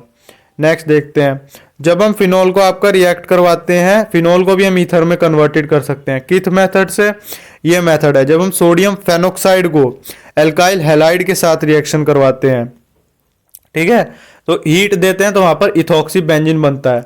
ये जो आपका CH3CH2 है ये आपका जुड़ जाता है आपका रिंग पे, O तो हटेगा ही, O नहीं हटेगा, Na हट जाएगा, NaBr आपका हट जाएगा, ये NaBr निकल जाएंगे, और OCH3CH2 आपका बेंजीन रिंग पर रहेगा हीट देने के बाद। अब कुछ फिजिकल प्रॉपर्टीज को पढ़ते हैं हम ईथर्स की। ईथर की फिजिकल प्रॉपर्टीज क्या होते हैं, जो आपका डायमिथाइल ईथर है, डायमिथाइल ईथर और डाइथाइल ईथर, ये दोनों आपके गैसियस हैं। बाकी अदर ईथर्स जो हैं वो आपके लिक्विड होंगे नेचर में। ईथर जो है वो लाइटर होते हैं आपके वाटर से, यानी वाटर से हल्के होते हैं। क्यों, क्योंकि इनकी डेंसिटी जो है वो कम होती है वाटर से। ईथर्स आपके हाईली वॉलेटाइल होते हैं नेचर में। अब नेक्स्ट देखते हैं, ये प्रॉपर्टीज आप याद रखें, ठीक है। नेक्स्ट देखते हैं अब हम, नेक्स्ट प्रॉपर्टी जो है वो है आपकी सोल्यूबिलिटी। ईथर आपके पार्शियली सोल्यूबल होते हैं वाटर में और हाईली सोल्यूबल होते हैं क्लोरोफॉर्म में। कम सोल्यूबल होते हैं वाटर में और सबसे ज्यादा किस में होते हैं, आपके क्लोरोफॉर्म और बेंजीन में, ठीक है। ये बात आप ध्यान रखें, क्यों, क्योंकि ये इनके साथ हाइड्रोजन बॉन्डिंग कर जाते हैं क्लोरोफॉर्म और बेंजीन के साथ। बॉइलिंग पॉइंट की बात करें तो बॉइलिंग पॉइंट को जो ईथर का होता है वो बहुत कम होता है उनके अल्कोहल से, आइसोमेरिक अल्कोहल से। क्यों, क्योंकि ईथर में आपकी इंटरमोलिकुलर हाइड्रोजन बॉन्डिंग होती है, ठीक है, इंटरमोलिकुलर हाइड्रोजन बॉन्डिंग प्रेजेंट नहीं होती है, ठीक है। तो वहां पर जो ये बॉइलिंग पॉइंट है इनका अल्कोहल से कम होगा, और अल्कोहल में तो आपकी इंटरमोलिकुलर हाइड्रोजन बॉन्डिंग होती है। अब बात करें हम बॉइलिंग पॉइंट ऑफ ईथर की, तो ईथर का जो बॉइलिंग पॉइंट होता है वो सिमिलर होता है आपका मॉलिक्यूल वेट ऑफ एल्कीन से, एल्कीन से सेम होता है इनका बिल्कुल। नेक्स्ट देखते हैं आपकी कुछ केमिकल प्रॉपर्टीज हैं ईथर्स की। फर्स्ट आती है हाइड्रोलाइसिस। जब हम ईथर को लेते हैं और उसका हाइड्रोलाइसिस करवाते हैं आपका, ठीक है, तो वहां पर आपका क्या बनता है, H2SO4 की प्रेजेंस में 2 मॉलिक्यूल बन जाते हैं आपके अल्कोहल के। वो बैलेंसिंग पे डिपेंड करेगा आपको, क्योंकि 2 ईथर ले रहे हैं तो 2 अल्काइल ग्रुप आ जाएंगे, तो आपके 2 मॉलिक्यूल बन जाएंगे अल्कोहल के H2SO4 की प्रेजेंस में हीट देने पर, जब हाइड्रोलाइसिस हो रहा है। हाइड्रोलाइसिस हम हमेशा वाटर के साथ करवाते हैं। अगर हम बात करें reactions with halogen acid, ether जो है वो हमारे हैलोजन एसिड के साथ भी रिएक्ट करते हैं। उसमें सबसे ज्यादा रिएक्टिव कौन होता है हमारा हैलोजन एसिड में, HI, यानी आयोडाइड सबसे रिएक्टिव होता है, फिर ब्रोमाइड होता है, फिर क्लोराइड, और फ्लोरीन सबसे कम होता है। फर्स्ट रिएक्शन है हमारी ईथर की जब हमने HI के साथ रिएक्शन करवाई, और ये प्रोसेस जो होता है वो आपका होता है हॉट प्रोसेस होता है, ये आपका हॉट मीडियम में होता है। तो यहाँ पर आपका आयोडाइड जो है वो आपकी ईथर के साथ लग जाएगा, ईथर से हमारा बन जाएगा आपका आयोडाइड जब हम HI के साथ रिएक्शन करवाएंगे, और यहाँ पर H2O जो है वो आपका निकल जाएगा। अब नेक्स्ट देखते हैं, नेक्स्ट जब हमने ईथर का करवाया फिर से, तो यहाँ पर कोल्ड प्रोसेस हुआ, हॉट प्रोसेस में आपका जो है वो बन जाएगा आपका आयोडाइड, और जो कोल्ड प्रोसेस होगा उसमें आपका आयोडाइड भी बनेगा और अल्कोहल बन के निकलेगा, ठीक है, उसमें वाटर निकल गया था आपका, ठीक है। नेक्स्ट रिएक्शन देखते हैं अब हम सो यहाँ पर फर्स्ट रिएक्शन है हमारी, जब हम आपका एल्काइल ग्रुप जो है वो टर्शियरी अल्कोहल लेंगे तो हैलाइड जो है बनेगा वो हमारा कैसा बनेगा, टर्शियरी हैलाइड बनेगा, ठीक है। ये बात आप ध्यान रखें रीजन में, और ये SN1 रिएक्शन होगी, टर्शियरी ईथर लिया, HI के साथ रिएक्ट करवाया, टर्शियरी हैलाइड बन गया। नेक्स्ट इलेक्ट्रोफिलिक सब्स्टिट्यूशन रिएक्शन है आपकी। इलेक्ट्रोफिलिक सब्स्टिट्यूशन रिएक्शन जब हम करवाएंगे तो वहां पर ये आपको पता है OR ग्रुप जो है ईथर में वो ऑर्थो पैरा डायरेक्टिंग ग्रुप है, तो इलेक्ट्रोफिलिक रिएक्शन जो है वो बेंजीन में किस पोजीशन पर होगी, ऑर्थो पैरा ग्रुप पर होगी। ऐसे ही इसमें हमारी फर्स्ट रिएक्शन है हेलोजिनेशन। हेलोजिनेशन में हम OR ग्रुप में एनिसोल लेंगे तो OCH3 ले लिया एनिसोल, Br2 के साथ रिएक्शन करवाई इथेनोइक एसिड के प्रेजेंस में तो ऑर्थोब्रोमो एनिसोल बनेगा और पैराब्रोमो एनिसोल बन जाएगा, डन। ब्रोमो लिया क्योंकि हेलोजिनेशन हुआ। नाइट्रेशन लेंगे तो HNO3H2SO4 की प्रेजेंस में ऑर्थो नाइट्रो एनिसोल बनेगा और पैरा नाइट्रो एनिसोल बन गया, ठीक है। अब देखते हैं हम नेक्स्ट रिएक्शंस को। नेक्स्ट है हमारी ईथर्स की Friedel craft reaction. Friedel craft reaction है इसमें, तो फ्रीडल क्राफ्ट रिएक्शन में हम लेंगे एनिसोल, उसकी एल्काइल क्लोराइड के साथ रिएक्शन करवाएंगे एनहाइड्रस Cl3 की प्रेजेंस में, तो यहाँ पर ऑर्थो मिथाइल टोलुइन बनेगा और पैरा मिथाइल टोलुइन बन जाएगा, ठीक है। नेक्स्ट ये हो गया आपका एल्काइलेशन, जिसमें हम लेंगे एल्काइल क्लोराइड और एनिसोल के साथ, तो ये CH3 जो है वो ऑर्थो और पैरा पोजीशन पर लग जाएगा आपका। नेक्स्ट है एसाइलेशन। एसाइलेशन में हम लेंगे एसाइल क्लोराइड, वहां पे एल्काइल क्लोराइड लिया था, यहाँ पर लेंगे एसाइल क्लोराइड एनहाइड्रस Cl3 की प्रेजेंस में COCH3 आपका जुड़ जाएगा ऑर्थो और पैरा पोजीशंस पर। तो यहाँ पर एसाइलेशन में हमारा COCH3 जुड़ेगा और एल्काइलेशन में CH3 जुड़ेगा क्योंकि वहां पर CH3Cl है, HCl निकलेगा, CH3 जुड़ गया और एसाइलेशन में COCH3 जुड़ेगा। आई होप आपको ये चैप्टर अच्छे समझ में आया होगा। Thank you for watching the video, like share and subscribe my channel.